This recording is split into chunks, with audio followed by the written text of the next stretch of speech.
and when a group ends, that could be an ongoing group, but it decides to, take a summer off or a semester off, it literally gives the people in the group a reason to exit. And then it becomes even harder sometimes to gather them back together after they've had some time off. So 73% of these ongoing groups are meeting year-round or all year round except for a couple holidays. Right. So that's really the norm. Another 19% take the summer off, but otherwise they're meeting all year long. And a handful are doing a semester or trimester kind of thing. So with that kind of frequency, Ken, why is that important to be meeting that often? I think first, it's important that people know that if I decide to show up on a Sunday, my group's going to be there. And they don't have to ask themselves or check the calendar and say, now, wait a minute, is this the week that my group meets? Because that has happened before, and it gets confusing. So I think it's easier for the people that are in groups and our guests that are coming to the church to just know, hey, if we're at the church is open, we're doing worship, we're also doing groups. And it makes it easy for them to know they've got a place. Yeah. I think also a friend of ours, David Francis, who was the former director of Sunday school here at Lifeway, David was exceedingly wise in his ministry as our Sunday school director. And he made this wonderful statement. I don't remember if he said it in a book or if he said it just stump preaching about groups. But he said, he goes, folks, discipleship should not take a week off. Nice. And that just really affected me. That it shouldn't. I mean, we ought to be meeting and gathering. And Scripture says, don't forsake your gatherings. Gathering is important. And I think also just for the consistency of it, that if you take a Sunday off, if your group's not meeting, I don't know, is it easier the next time you don't feel like getting up or it's raining or it's cold and you go, we don't meet every week anyway. I just like the regularity. I think it's a good spiritual habit to come and to gather. Yeah. Some previous research that is published in the ebook, Together, The Power of Groups, asked people why they're not in groups. And what we found is the majority of people who are churchgoers, but they're not in groups, actually had a good experience in groups. And so we really want to know, why'd you stop? And the top two reasons is there was a change in their life situation, but a close second was the group ended. Mm-hmm. So how does that play into this question of how often the groups should meet throughout the year?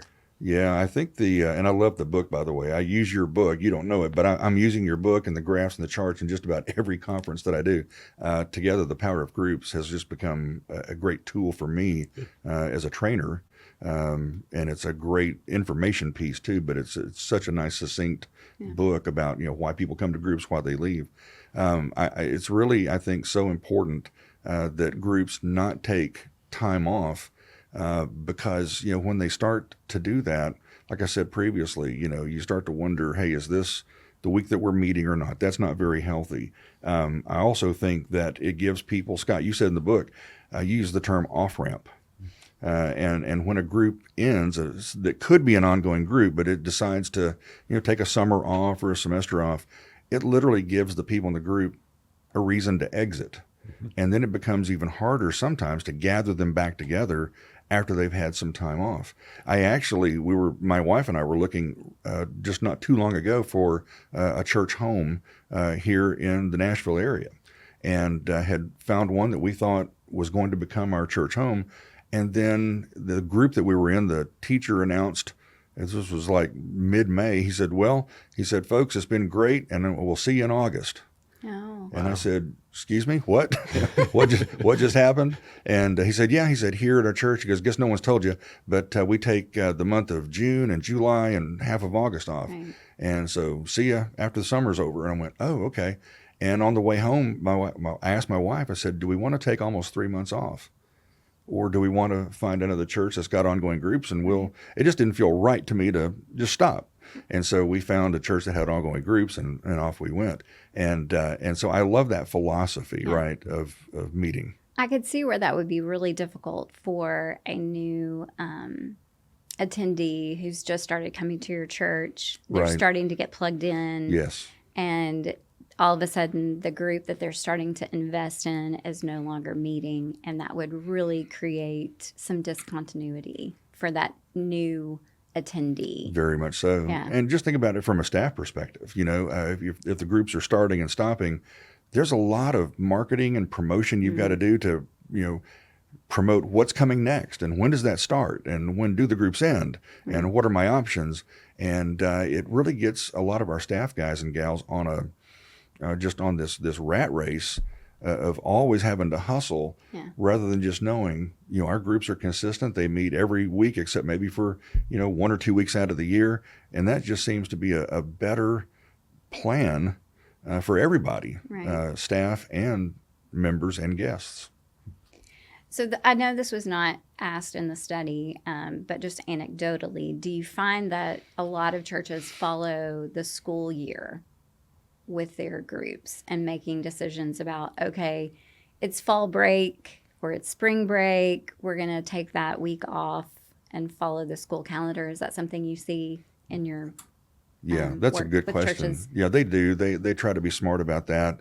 Most of them don't take off Sundays, but they do take off the midweek. Right. They've got a Wednesday night meal or Wednesday night classes of some kind. Those typically are suspended during season like a fall or spring break. But for the most part, the groups stay right with a school calendar. Still do Sunday school promotion in early August when all the kids go back to school. Adults, we lost that years ago. Adults never promote, so we just gave up on that. But usually early August is when there's an emphasis on training those Right. new teachers. Everybody gets excited about the kids getting bumped up to their next grade level class. And a lot of churches use that opportunity to start those new groups as they come back off of summer break, or sometimes the first of the year is also a time that they do things like that. All But right. I think they do try to sync up. Okay. That's great.